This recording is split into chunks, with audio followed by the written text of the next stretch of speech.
Good evening. Oh, okay. I want to get this particular verses stated on my tapes and in classes from this point on. Everything must change. Nothing stays the same. The young become the old. Mysteries must unfold. I love that. I just love it. And to hear C.C. Winan sing it is just to really appreciate that. But to understand it is to gain something from that beautiful set of verses. It deals with one of the universal laws that affects us Monday through Sunday. So we're going to deal with the 7 cosmic laws of the universe. However, we're going to start where we're supposed to start every class, every time I get in front of a mic. This is Muurish science, the body of knowledge that our ancestors prepared for us, and we were and are to inherit, and were entered and disrupted by the ordeal of imprisonment, captivation, then slavery.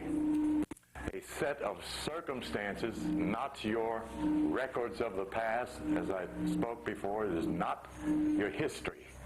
We don't have a history of slavery. That's what someone else did to us. When you accomplish, achieve, succeed, aspire, build, create, then you have made your records of the past. The rest of that is his story, where the concept of history originates in English language. And we need to be able to make those kinds of distinctions to clear up, correct our consciousness. That's what, quote, history does for us. Allows us to see the past, the present, and the future from our point of view. That's one of the valuable concepts of Afrocentric thinking. That's such a valuable word for us. We need to see our lives from our point of view and not from a Eurocentric point of view. And if you hear black folks say, I'm an American. Well, you are an American citizen. That's true, we are. And fortunately, we are at this particular point. What we're realizing, that there's something higher and greater in this area of civic ownership we can aspire to. Sovereignty. That's what the Washita Nation is all about. And it's growing in my consciousness, this idea of belonging to a nation of people that look like us has disturbed us since Garvey, since Elijah. We don't seem to have this lordship that we have inherited from our parents. The idea of being owners, of being in control of our destiny, is what nationhood represents. We have to buy into that idea. Otherwise, we're going to leave our children with some scraps again, as civil rights left us with some scraps. And no matter how wonderful it appears to be now, we still have scraps. Yeah. And we should want more than that. We should want more because our circumstances of the past tell us we have earned more. You've earned a right to prosperity and success. You've earned it. If you think back, look back, and see what condition our contemporary ancestors were in. Some of our parents ran around in this state every day, butt naked. Not with guinea sacks, not with sandals, butt naked, working for somebody else. All day, and sometimes all night, and didn't get paid. Now, those are facts. You know, it ain't a matter of being prejudiced or biased. Oh, brother, you full of hate. No, I'm not. But I do have some understanding. And we need to gain understanding about this thing called identity. One of the three missing keys of our culture. Identity, self-knowledge, and self-revelation. Those are the three missing keys of all those books over there. Let me put it that way. Who you are, what you are, and where you are is a part of the knowledge of self. Then you can determine where you are going. In fact, once you gain that knowledge, you'll discover you have to go somewhere.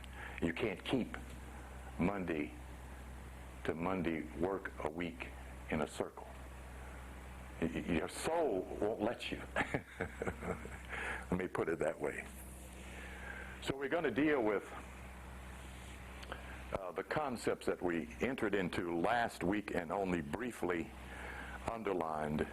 The ISLAM code, Codex Inscriptus, the code written in to the culture, to the language, to the scriptures. When I say language, I mean in the dictionary is codified.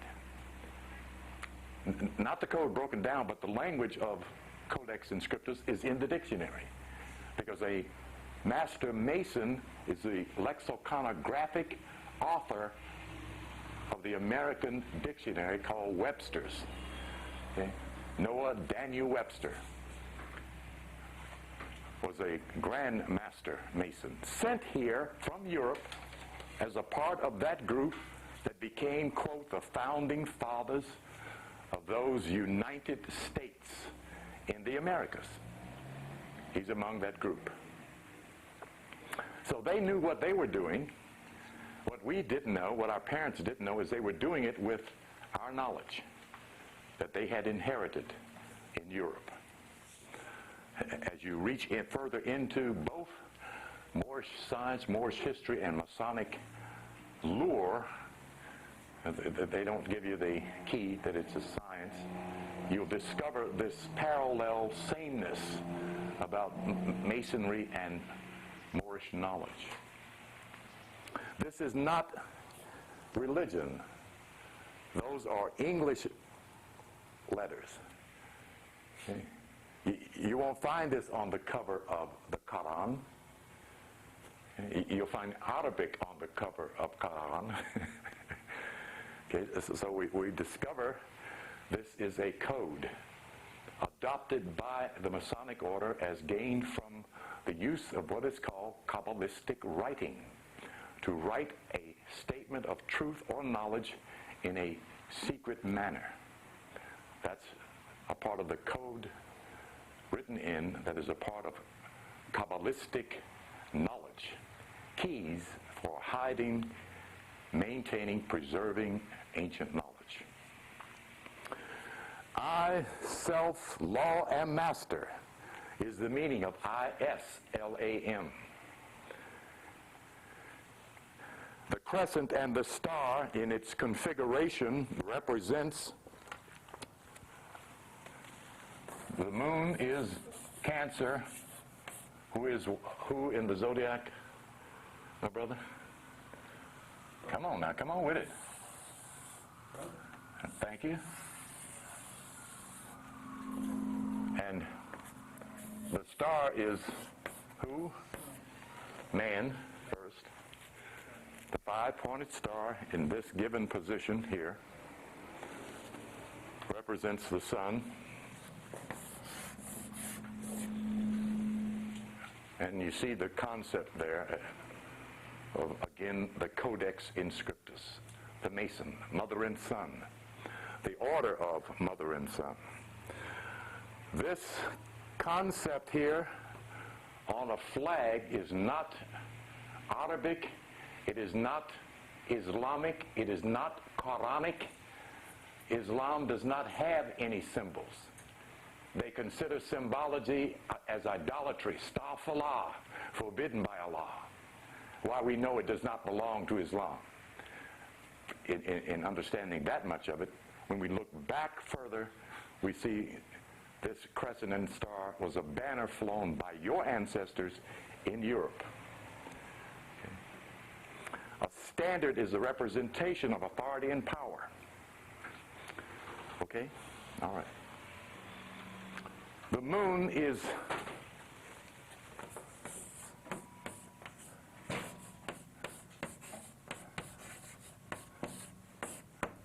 the pituitary gland in the head. The five-pointed star is, as the sun, is the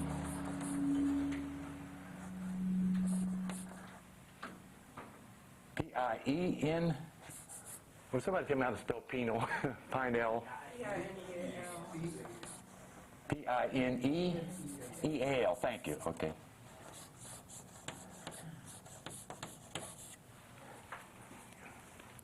This is the way it's spelled in the Bible.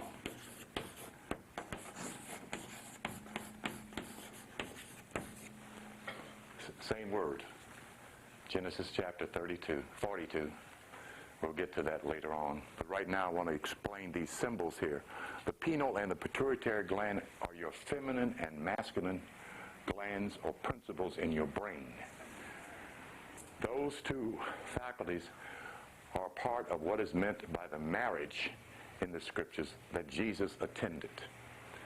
The Christ nature, when you understand the metaphysics of the scriptures, not of Christianity. Christianity doesn't have any metaphysics. The Bible does. Okay? Christianity is a theology, a logics of beliefs. Supposedly the logic of God, how they come up with that is another strange conceptualization. So these symbols represent I. This is I, not Iago, okay? Third eye is the eye of self, the soul. The lamp of the body is the eye. And if thine eye be single, thy whole body shall be full of light. Okay? That's not a belief. Okay? That's the knowledge of the Son of God in the scriptures. Okay. Self, the building of the pyramid in Giza, as you can see here, I got something else with this picture, but it is the perfect model of the perfect body. Okay. This is referred to as a temple. Your body is a temple. It is a perfect temple for the housing of divine power and for the growth and development of you, self-soul. So this self is your physical body. Perfect. The building not made with hands. Eternal in the heavens, according to the scriptures. It was made in your mama's body. Your mama made your body. I was supposed to reach for something at that particular point, and that went right past me there. It'll come back in a minute. I, self, law, and master. The compass and the square represent the tools of measuring the angle of all things and the circle of all things. These are the tools of the master mason, who is the master Moor. Okay. The G we'll get to in a minute. I, self, law. Am for A, I am the highest statement the English language has for divinity. For the proclamation of divinity is I am. And we do a technique, which we'll do tonight, of the I am chant. That's the codex name of Jehovah. Yahweh Haveh is a code in Latin. We know that the Hebrews didn't have a Greek or Latin father. Yahuwah is the ancient name for Jehovah, he who causes to become. So we're looking at the tools of the Mason, the tools of the Moor, same tools, okay? I want that to be known. We're referring to Masonic lore, But we're talking about your ancestry, your records of the past. Keep that in mind. So you don't think I'm trying to lead you into the Masonic order. I am the highest statement. And it is given in the scriptures. Who shall I say sent me? I am that I am. Very strange reply, you know, for someone to go back and say, I am sent me, you know, I mean, in English. The direct translation of that in the ancient language would be Nuk Ba Nuk. Nuk Ba Nuk, which is Hanuk. Okay. I, self-law, am master. The law of correspondence is the methodology whereby we become masters. As above, so below. As within, so without. That's the law of correspondence, so-called the Star of David, and even referred to as the ring of the seal of Solomon. That's okay, because even that has an esoteric meaning. I, self-law, am master. The circle and the cross represents mastership. As you see, the 33 and a third, 3 threes, what you see at first, but it represents in that Masonic law 33.3 degrees. That's a degree outside of the 32-degree order that 98% of the Negro Masons have in the Western Hemisphere. In fact, it's viewed as the Illuminati. But that is not what it represents geometrically or spiritually. Okay, it represents the perfect man, because 3 and 3 and 3 is what? And 4 times 9 is what? And 3 and 6 is what? That's a full circle. 360 degrees equals what? 3 and 6 is 9. Okay, it's talking about the perfect mind. When the cross is in the circle is squared and manifest. We're going to get into squaring the circle. Okay, but we're talking about the mind. It's where you master yourself, where you master your consciousness and your body in your own mind, not in a test tube, not in a pharmaceutical store, not on the operating table, taking your kidneys out and taking your liver